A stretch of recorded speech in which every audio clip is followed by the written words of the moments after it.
All right, 8.5, we're on page 102, building on what we did the last couple of videos here. Now we're going to just use an interesting tool.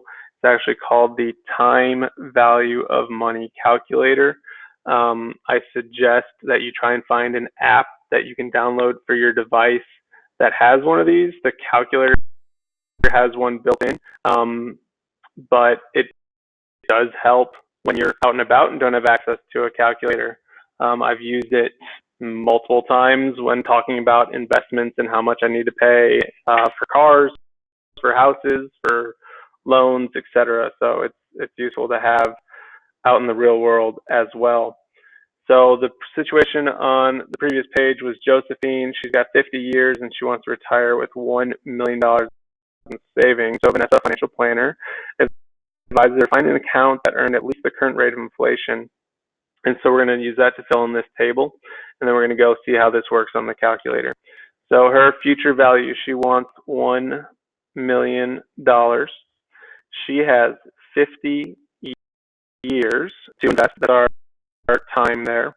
The interest rate as a decimal, so our interest rate, when I Googled the current rate of inflation, apparently at the end of February, the latest data I have, was 2.3%. And then I want to make sure we can see everything here. Her present value, that's what we don't know. And I believe she was trying to find something that compounded once a year, if I remember correctly from the previous page. So using all that information, we're going to try and fill in the TVM calculator. So in order to get to that TVM calculator, we're going to hit a new button. It is called the Apps button. So the Apps button, yours may not have all this, but it should have Finance number 1. And you should be able to see that number 1 is the time value of money solver. So apps and then 1 or apps enter gets us here.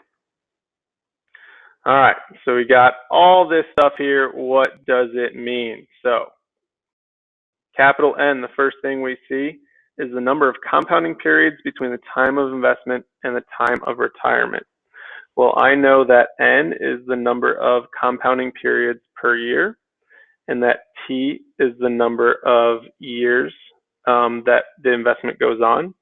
So N times T will give us that capital N.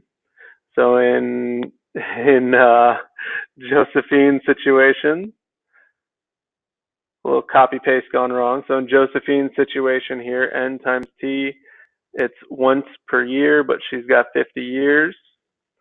And something cool is on the calculator, when you type in 1 times 50, it does the calculation for you. I% here, now previously when we were typing in our interest rates into our calculator to use our formulas on the previous couple videos, we had to change it to a decimal. We do not have to do that here. We found that inflation was at a rate of 2.3% and keep that as a percent. PV, this is what we're looking for. What I like to do for what I'm looking for is I like to draw a box around it. And you'll see when I come back to it, I need to go highlight it and tell the calculator to go solve for it. Payment, we don't have payments yet. We'll see that, I believe, in a couple of pages. So 0 for payment. She's not putting any extra money in. She's not having to pay off a loan. That's when we'll see payments. FV is the future value. She wants $1 million. PY is number of payments per year. She's not making any payments, but we can't exactly put 0 because it's going to be the same number of compounding periods per year. CY. So CY is the number of compounding periods per year. We know that is 1.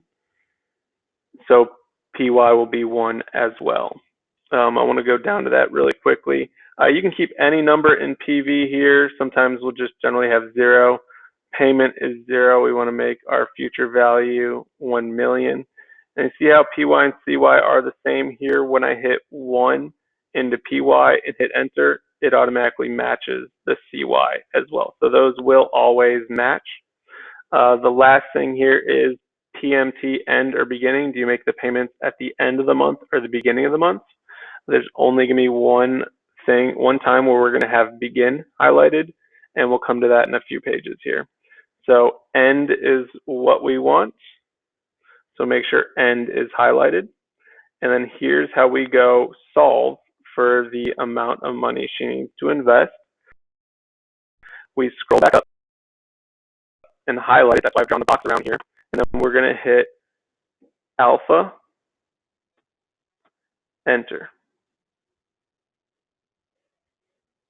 So if you look at enter, the green word above it is solve. And that's what we want the calculator to do. This is the solver we want it to solve. So alpha, enter. We want it to solve for how much money she needs to invest right now to have in 50 years $1 million. So it looks like she needs to invest $320,788.15. Now that's a little more than what we saw before, and that's because the interest rate was only 2.3. I believe the interest rate on the previous page that we had was about 5.6%.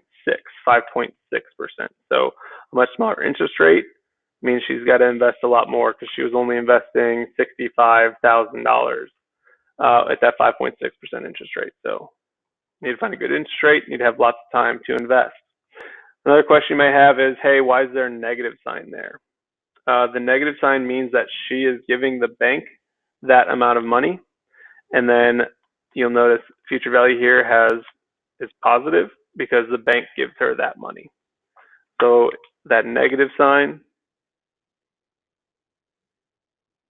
means that the person is giving that money to a bank or financial institution or whoever is in charge of their loan. We're going to practice Reginald and Hilda on the next page.